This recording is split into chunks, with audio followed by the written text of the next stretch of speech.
Conforme dizíamos na oração, a humanidade terrena está vivenciando um período de muitas aflições, de muitas dores.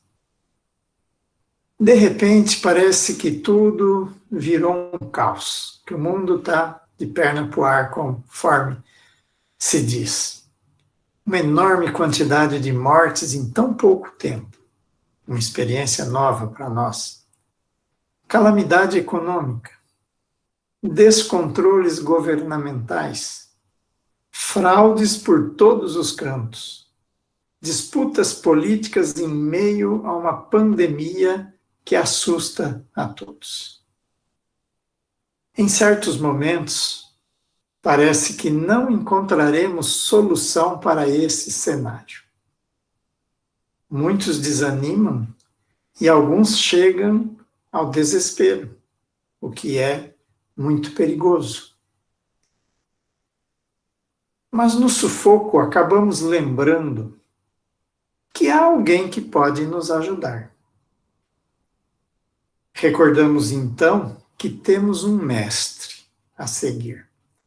Nós temos Jesus, o Cristo.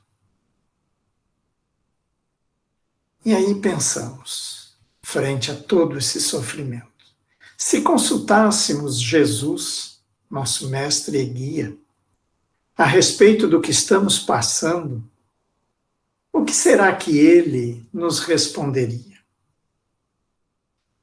Certamente seria: bem-aventurados os que choram e sofrem, porque serão consolados. Mas também, provavelmente, nós lhe reperguntaríamos: qual a vantagem de sofrer para ser consolado? Não seria melhor não sofrer e tudo caminhar em paz? Por que uns sofrem mais do que outros? Por que uns nascem na miséria e outros na riqueza? Porque para uns nada dá certo, enquanto que para outros tudo parece sorrir? Kardec aborda essas questões no capítulo 5º, Bem-aventurados os aflitos, do Evangelho segundo o Espiritismo, objeto de nosso estudo de hoje. Hoje nós vamos ver uma parte desse capítulo e nas semanas posteriores veremos as outras partes. Kardec afirma que as compensações que Jesus promete aos aflitos da terra não podem ocorrer senão na vida futura, ou seja, na vida espiritual. Mas mesmo assim, a fé no futuro pode consolar e levar à paciência, a termos paciência. Mas não explica as citadas anomalias, não dá respostas aos porquês daquelas situações que acabamos de enumerar, das diferenças para as criaturas. Mas encontraremos as respostas justamente no conhecimento, na compreensão e na aceitação da verdade que nos diz que todas as dificuldades e os sofrimentos da vida têm uma causa, têm uma origem. E sendo Deus soberanamente bom e justo, essa causa deve ser justa. Diz Kardec que os sofrimentos são frequentemente a consequência natural da falta cometida. Vou repetir. Os sofrimentos são a consequência natural da falta cometida. E nós podemos, então, representar isso, essa afirmativa de Kardec, através de uma equação matemática simples. Erro igual sofrimento. E exemplificando essa equação matemática, erro igual sofrimento, vamos buscar um exemplo, mas materializando o preceito, para ficar mais compreensível e mais direto. Vamos lembrar de uma infração de trânsito. Se eu cometo uma infração de trânsito, o que é um erro, porque em tese todos deveríamos observar a legislação, mas se eu cometo então uma infração de trânsito, terei que suportar a consequência, que será pagar uma multa. Pelo menos como regra é assim, né? Se eu erro, sou multado, tenho que pagar a multa. E como dizem, um dos pontos que mais dói no ser humano é justamente o bolso, né? Então, como eu errei, acabei gerando um sofrimento para mim. Então, todo sofrimento tem uma causa. Ninguém sofre sem motivo, ninguém sofre injustamente. Por isso, a espiritualidade nos diz assim: não há injustiçados, não há vítimas reais, do ponto de vista espiritual, obviamente. Diz a espiritualidade que no mundo há injustiças, sim, há injustos, mas jamais injustiçados. Pode parecer estranha essa afirmativa, né? Mas vamos procurar entendê-la.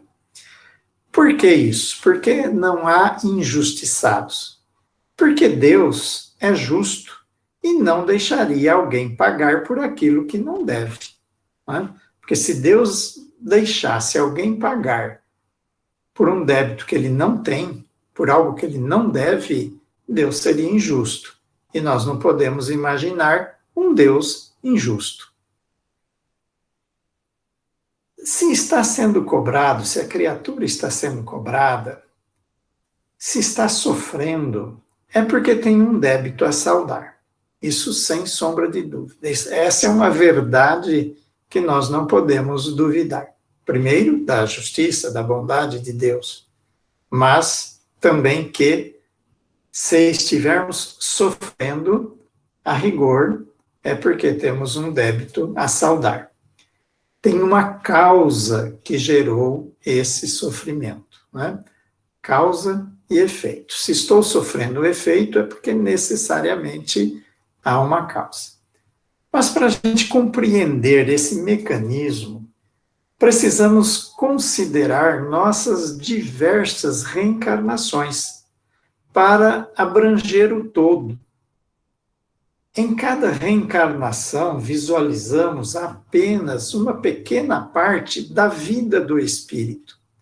Como comentamos em semana anterior, a vida do espírito é única. A partir do momento que ele foi criado por Deus, iniciou-se a sua vida que não cessa. Nós somos imortais. Só que ora nós estamos aqui encarnados, ora nós estamos desencarnados. Né? Quando estamos aqui encarnados, nós não recordamos o que fizemos no passado. Né? Mas precisamos considerar essa realidade para compreender justamente essa afirmativa que apontamos aqui. Há injustiças, há injustos, mas não há injustiçados. Né? Por quê? Cada um tem que saldar justamente o seu débito. Há pessoas que questionam: se Deus é perfeito, por que ele criou o mal? Na realidade, Deus não criou o mal. O mal é criação dos homens. E Deus o permite enquanto ele tiver uma utilidade para os homens. Deus permite que o homem pratique o mal enquanto aquele mal tiver uma utilidade para a humanidade. Assim, Deus, do mal, ele extrai o bem. Por quê? O erro de um gera a oportunidade de resgate, através da dor, do sofrimento, para o outro que precisava expiar. Vejam que interessante esse mecanismo. Né? Eu preciso expiar, há um outro que, em razão das suas imperfeições, acabará praticando um erro, então Deus me coloca frente a essa outra criatura, ou numa situação, naquela situação em que aquela criatura vai errar, para que aquele erro sirva de oportunidade para eu expiar, resgatar o meu débito. É justamente a incidência da lei de causa e efeito, como falamos, que é uma lei divina que rege o mundo moral, o mundo espiritual. Aquele que der causa deverá suportar os efeitos. Portanto, as aflições, os sofrimentos seguem a lei de justiça divina, a cada um segundo as suas obras. E como Jesus também nos alertou, a boa árvore não dá mau fruto, a má árvore não dá bom fruto. O fruto é da mesma natureza da árvore, né? Então, na lei de causa e efeito, se eu dou uma boa causa, o efeito será bom. Se a causa for ruim, o efeito será ruim, gerará, então, sofrimentos, que é o tema do nosso estudo de hoje. Mas, enfim, qual a finalidade do sofrimento? Paulo, o apóstolo, na questão 1009 de O Livro dos Espíritos, nos traz uma bela mensagem a respeito de qual a finalidade do sofrimento. Diz ele que o erro é um falso movimento da alma, um desvio do caminho do bem. E que o sofrimento é a consequência natural derivada desse falso movimento da alma. É a soma de dores necessárias para a criatura desgostar de sua disformidade, pela experimentação do sofrimento e voltar ao caminho do bem. Eu acho assim muito poética essa explicação de Paulo, né? Então, o sofrimento é consequência natural daquele falso movimento da alma. E isso gerará, como consequência, dores necessárias, né, sofrimentos necessários para que a criatura desgoste de sua disformidade e volte para o caminho do bem. Portanto, o objetivo do sofrimento é a reabilitação, é a libertação da criatura que havia errado. O sofrimento não é nenhuma punição de Deus, é um mecanismo que leva a criatura a se reabilitar, a se libertar. No grau evolutivo em que nos encontramos, ainda precisamos do sofrimento para nos alertar que algo está errado em nosso comportamento. É como se fosse um alarme para chamar nossa atenção. Então, o sofrimento, como efeito da causa, é justamente um alarme que vai nos fazer repensar o nosso comportamento. Isso é necessário, como eu disse, em razão do nosso atual grau evolutivo. Se já estivéssemos bem adiante, não precisaríamos desse mecanismo, né, da dor. Como diz a espiritualidade, aquele que não vem pelo amor, vem pela dor. Nós ainda estamos nessa fase de vir pela dor, mas, com toda certeza, mais adiante, nós estaremos vindo pelo amor. Na lição número 26 do livro Caminho, Verdade e Vida, Emmanuel nos orienta a respeito do padecer. Essa lição 26 tem por título justamente padecer, ou seja, do sofrer. Após várias considerações relativas ao sofrimento humano, Emmanuel finaliza a lição dizendo: não temamos o que possamos vir a sofrer. Deus é Pai magnânimo e justo. Um pai não distribui padecimentos, dá corrigendas, e toda corrigenda aperfeiçoa. Então, Emmanuel aponta um viés interessante a respeito do sofrimento, né? Para não temermos o sofrimento, porque ele é uma corrigenda que servirá para o crescimento espiritual. É não termos medo, não recusar o remédio que nos trará a cura. Por que achei interessante essa colocação de Emmanuel? Porque, por vezes, na vida, nós ficamos com receio, com medo, quando percebemos certas dificuldades pelas quais teremos que passar, sofrimentos que estão a caminho. Às vezes até, vamos dizer assim, nos acovardamos.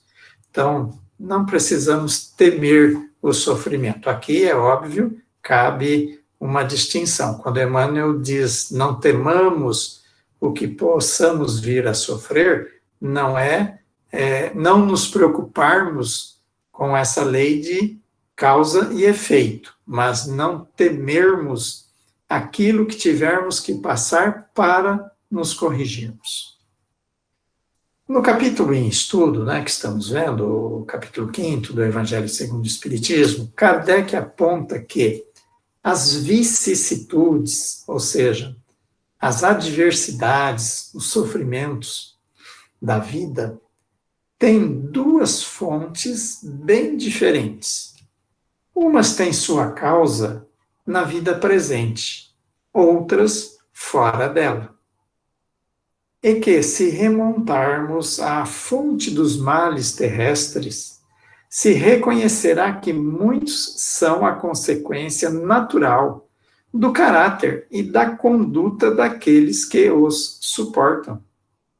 Muitas criaturas tombam por suas próprias faltas. Muitas são vítimas de sua imprevidência, de seu orgulho e de sua ambição, constituindo justamente as causas atuais das aflições. Ou seja, a causa está nesta encarnação que estamos vivendo, está nesta vida material de agora. Em algumas ocasiões, ao vermos as consequências de nossos atos, exclamamos: por que fiz isso? Como me arrependo de ter feito? Ou então dizemos: por que deixei de fazer aquilo que sabia necessário? Então, justamente essas expressões demonstrando assim: sofri o efeito, mas percebi aonde errei, porque a causa está nesta própria vida.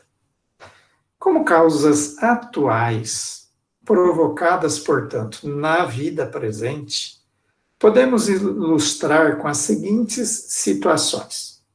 Então, casos de imprevidências e excessos que levam ao sofrimento. Uma situação bem conhecida. Se eu ingerir bebida alcoólica e sair dirigindo meu veículo e causar um acidente, a causa estará muito evidente. Ela é atual, é desta vida. É uma situação que fica bem patente a relação causa e efeito. Se eu me entregar à gula e à obesidade aparecer, comprometendo minha saúde, a causa desse sofrimento também é identificável como sendo de agora. Se sou viciado nos chamados jogos de azar, em pouco tempo a penúria poderá se fazer presente na minha vida, trazendo os sofrimentos da miséria. Então, causas e efeito em razão de imprevidências e excessos. E casos de orgulho ou suscetibilidade, ou seja, melindres. Já ouvimos por vezes aquela expressão, não levo desaforo para casa. Tá? Muitas criaturas ainda estão nesse estágio, tá? Que dizem não levar desaforo para casa, ou seja, é um extremo orgulho que acaba causando confusões, brigas e até mortes. A causa do sofrimento está patente que também é atual. Aquele que se irrita por qualquer coisa acaba por adoecer. Por quê? O fígado acaba não aguentando.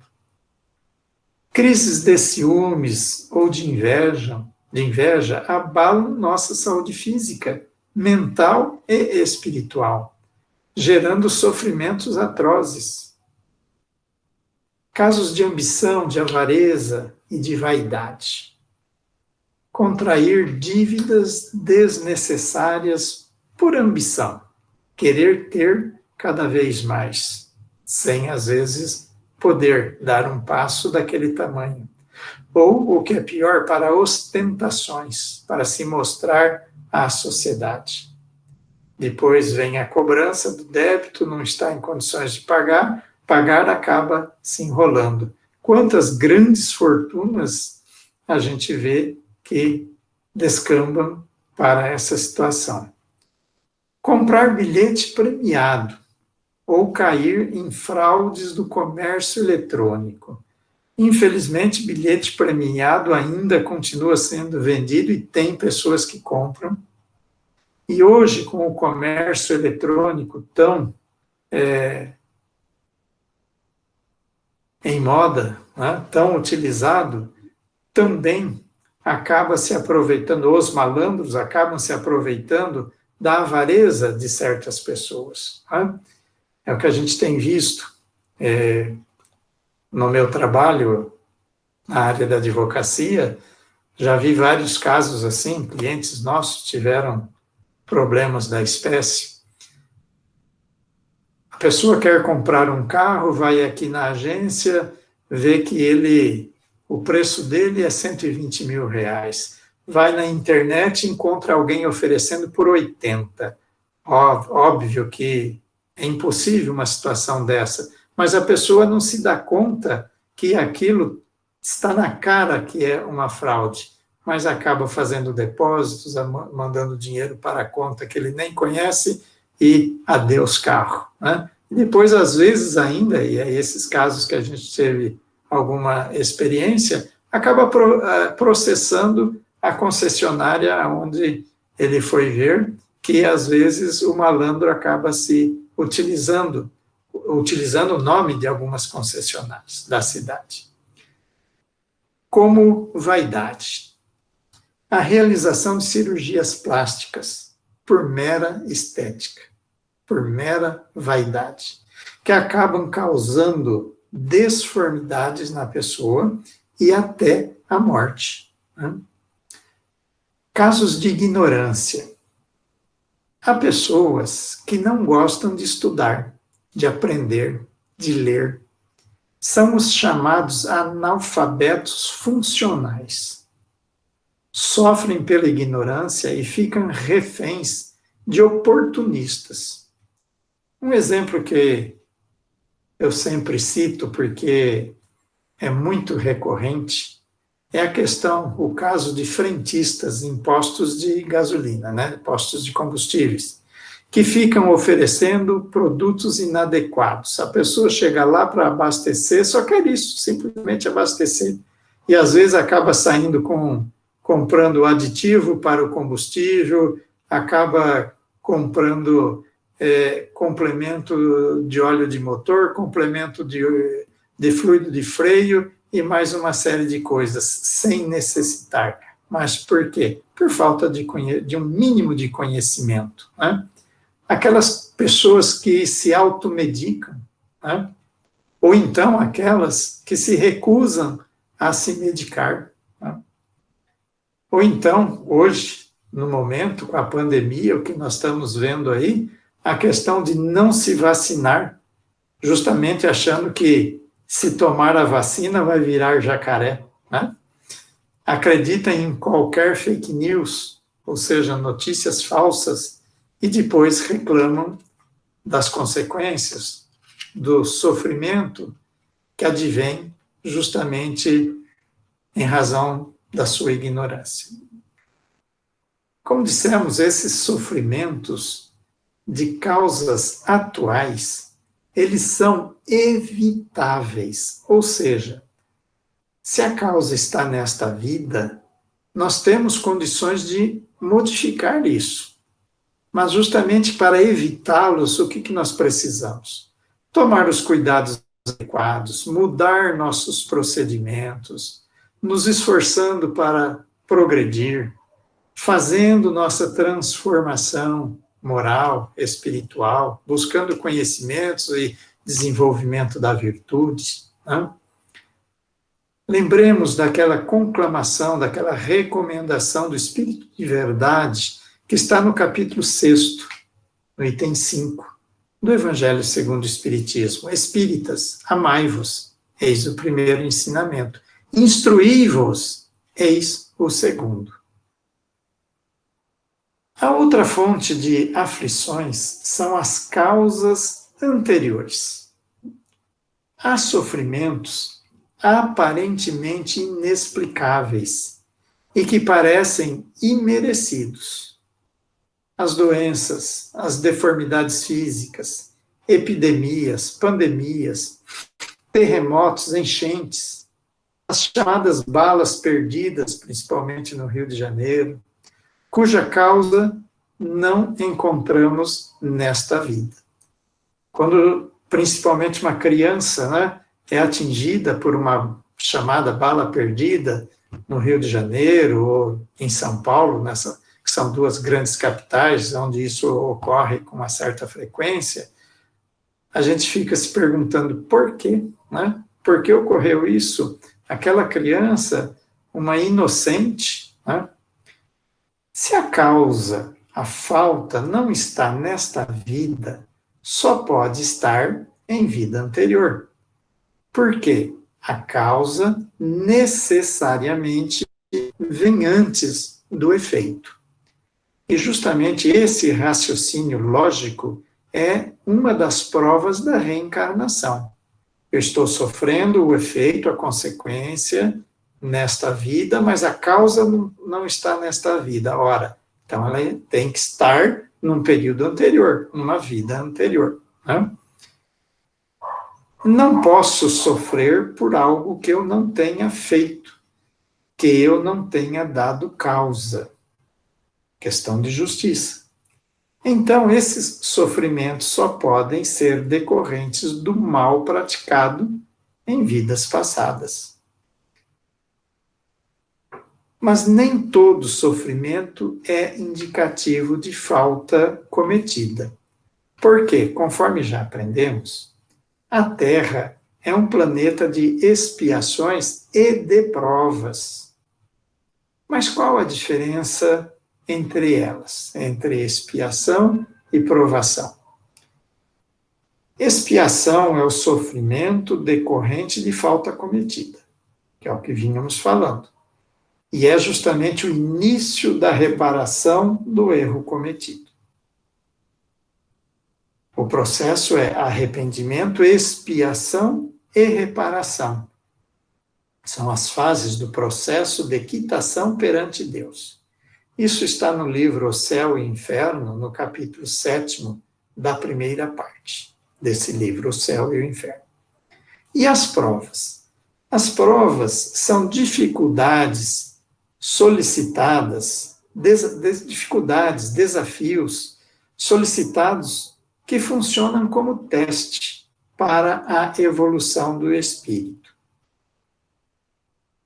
Os sofrimentos decorrentes de causas de vidas anteriores, e aí nesse caso então expiações, são inevitáveis, porque a causa já ficou no passado. Não temos como modificar isso. Mas, embora inevitáveis, nós podemos abrandar tais sofrimentos, dependendo justamente de nossa aceitação, da nossa resignação, de nosso esforço para a melhoria. Só que também, por outro lado, se não agirmos dessa maneira, buscando a melhoria, nós podemos até aumentar o sofrimento decorrente, então, da expiação.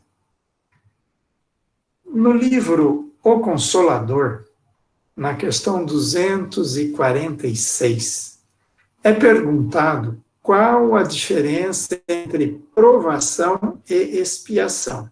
E Emmanuel responde de uma maneira bem curta e bem contundente. A provação é a luta que ensina ao discípulo rebelde e preguiçoso a estrada do trabalho e da edificação espiritual. Então, isso é provação. A expiação é a pena imposta ao malfeitor que comete um crime. Bem clara a explicação de Emmanuel. As provas são como obstáculos, como testes, que impulsionam o espírito para o progresso. Além de serem concebidas por Deus, elas os motivam a vencerem as más tendências e, na maioria das vezes, são os espíritos que escolhem de acordo com suas possibilidades. A prova, então, não implica qualquer ideia de reparação, como é o caso da expiação. Ela pode ser voluntária ou imposta, mas não é a consequência rigorosa e imediata das faltas cometidas.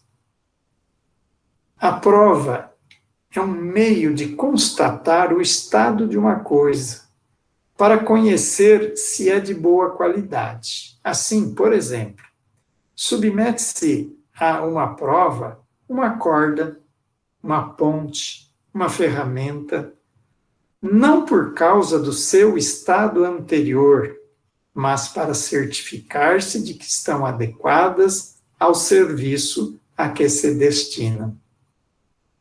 Então, isso é provação. E as provas sempre irão existir, até mesmo para os espíritos superiores, já que elas são desafios evolutivos. A expiação, ao contrário, a tendência é diminuir e desaparecer na medida em que o espírito evolui e vai errando menos até deixar de errar. Assim, a expiação cobre o passado e as provas abrem o futuro. Olha que interessante, né? A expiação cobre o passado. As provas abrem o futuro. No item 9 desse capítulo 5º do Evangelho, Kardec ensina que a expiação serve sempre de prova, mas a prova não é sempre uma expiação. Mas provas ou expiações são sempre sinais de uma inferioridade relativa, porque o que é perfeito não tem mais necessidade de ser provado. Perante nossos sofrimentos, como saber se são expiações ou se são provas? Será que tem como identificarmos? Nesse item citado, o 9, Kardec também esclarece que os casos de provações são mais especialmente essas pessoas de instintos naturalmente bons, de alma elevada, de nobres sentimentos inatos, que parecem não ter trazido nada de mal de sua precedente existência, e que suportam com uma resignação toda cristã as maiores dores, pedindo a Deus para as suportar sem lamentações. Pode-se, ao contrário, considerar como expiações as aflições que excitam as queixas e compelem o homem à revolta contra Deus. Kardec ressalva, entretanto, que o sofrimento que não excita lamentações pode, sem dúvida, também ser uma expiação, mas aí é o indício de que ele foi antes escolhido voluntariamente do que imposto, e a prova de uma forte resolução, o que é sinal de progresso.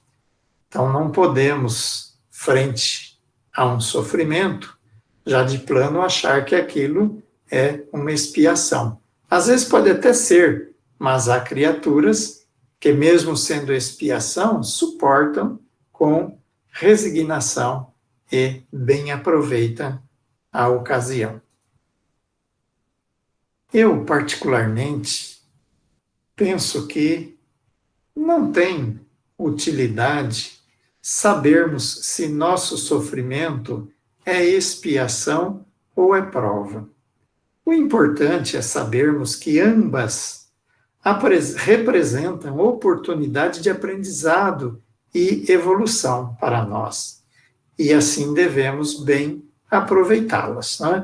Não importa se é uma expiação, que também se traduzirá como uma prova, ou se é uma provação mesmo, aquilo que eu estou passando.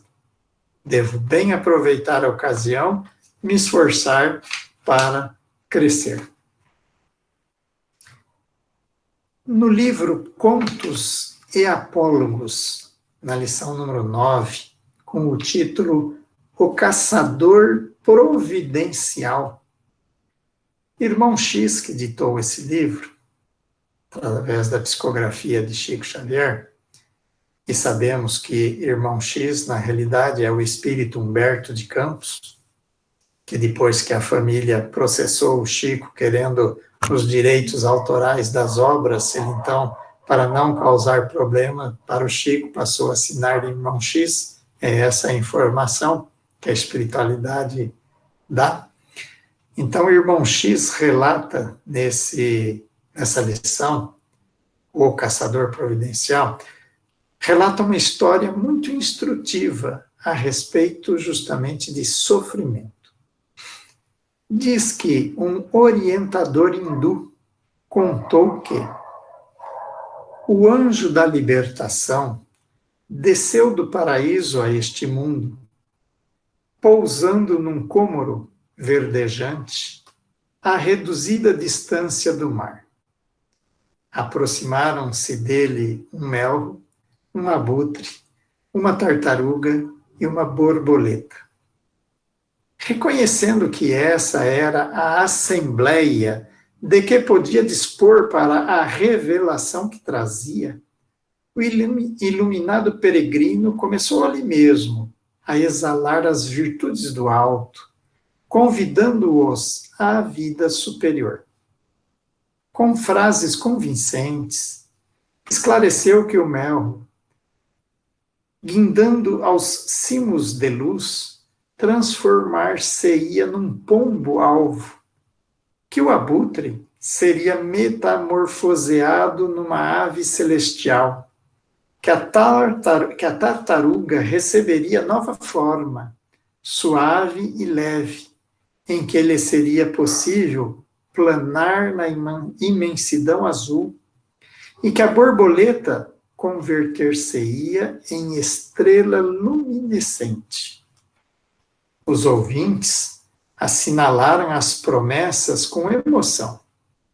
No entanto, assim que o silêncio voltou a reinar, o melro, o abutre, a tartaruga, alegaram compromissos que os impediriam de acompanhar o anjo da libertação. A borboleta também achegou-se ao pregador da bem-aventurança e disse delicada: Santo, não posso viajar convosco. Moro num tronco florido e meus parentes não me desculpariam a fuga. E tornou à frescura do bosque. O anjo, que não podia violentá-los, marchou sozinho para adiante. A borboleta, porém, apenas avançar alguns metros na volta à casa, viu-se defrontada por hábil caçador que lhe cobiçava as asas brilhantes. Após longa resistência, tentou alcançar a árvore em que residia, mas, perseguida, presenciou a morte de alguns dos familiares que repousavam. Chorosa, buscou refugiar-se em velha furna, sendo facilmente desalojada pelo implacável verdugo. Ensaiou debalde esconder-se entre velhos barcos esquecidos na areia. Tudo em vão, porque o homem tenaz era astucioso e sabia frustrar-lhe todas as tentativas de defesa, armando-lhe ciladas cada vez mais inquietantes. Quando a pobre vítima se sentia fraquejar, lembrou-se do anjo da libertação e voou ao encontro dele. O mensageiro divino recebeu-a contente e, oferecendo-lhe asilo nos próprios braços, garantiu-lhe a salvação. O narrador fez pequena pausa e considerou: o sofrimento é assim como um caçador providencial em nossas experiências. Sem ele, a humanidade não se elevaria à renovação e ao progresso. Quem se acomoda com os planos inferiores dificilmente consegue descortinar a vida mais alta sem o concurso da dor. Saibamos, assim, tolerar a aflição e aproveitá-la. Quando a criatura se vê na condição da borboleta aflita e desajustada, aprende a receber na terra o socorro do céu. Achei linda uma fábula, né? Contada então pelo irmão X, reproduzindo, né, o que o orientador hindu contou, e que, se a gente prestar atenção, na realidade, tem todos os detalhes essa fábula da vinda de Jesus à Terra. Não é? E nós, como necessitados, como eu disse no início da nossa fala hoje, quando nos sentimos fatigados, é que daí lembramos que temos Jesus para nos socorrer, conforme ele próprio nos ofereceu, né? Vinde a mim, todos vós que estão fatigados, e eu vos aliviarei. Então, queridos amigos, procuremos atentar para o nosso dia a dia, para as nossas atitudes, nossos comportamentos e as situações que nos levam a sofrimentos. Porque não é da nossa natureza ter que sofrer. O sofrimento é apenas consequência da nossa ainda imperfeição. Quando deixarmos de lado, deixarmos para trás nossas imperfeições, deixaremos também de sofrer. Por isso eu tenho feito algumas reflexões e às vezes até compartilhado com outras pessoas. Neste momento dessa grande pandemia, né, da Covid, que todos estão preocupados, e muitos acham que a vacina justamente será a solução milagrosa e definitiva, eu tenho feito um questionamento. Não é o caso de nós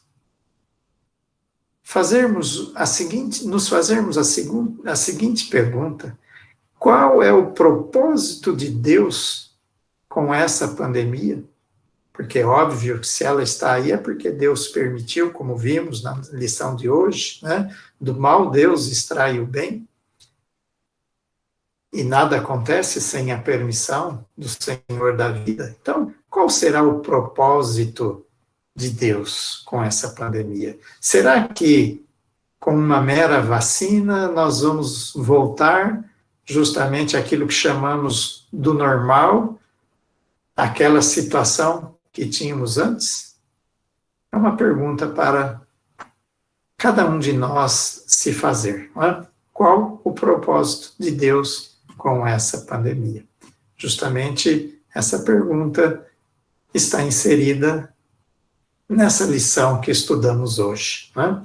Expiações e provas, lei de causa e efeito, né? A cada um segundo as suas obras. Uma boa noite a todos, um bom final de semana e um grande abraço. Donizete. Ainda temos alguns minutinhos. Se alguém quiser complementar, comentar, perguntar, fique à vontade. Boa noite, eu não tinha falado boa noite de início. Parabéns, Arquimedes, pela uma palestra tão bem preparada. No tocante a essa questão que você bem explanou do sofrimento, o maior antídoto para o sofrimento talvez o único, né? É o amor, né? É o bem. Naquele capítulo desse mesmo livro que você usou, O Céu e o Inferno, que tem os exemplos de espíritos felizes. Tem um espírito que no final do seu relato ele fala o seguinte: olha, gente, Deus pesa o bem bem mais que o mal. E ele faz com muita ênfase. Pensem nisso. Ó. Eu tinha uma série de atos que eu tomei na vida que não eram bons, mas o bem que eu fiz, na hora que foi comparado, ele suplantou o mal. Então, uma ênfase nessa vida é o trabalho no bem, porque, como esse Espírito fala, Deus nos ama demais. Então, o bem, que é um ato que nós fazemos geralmente para outras pessoas e também para nós, né? Ele vai gerar uma função, como falou Pedro na sua carta, que o bem cobre a multidão de pecados, tirando da necessidade da pessoa sofrer.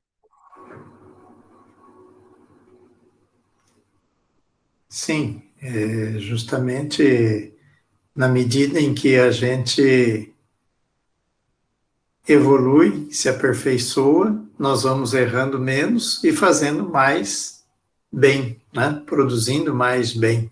E aí a situação vai se invertendo, né?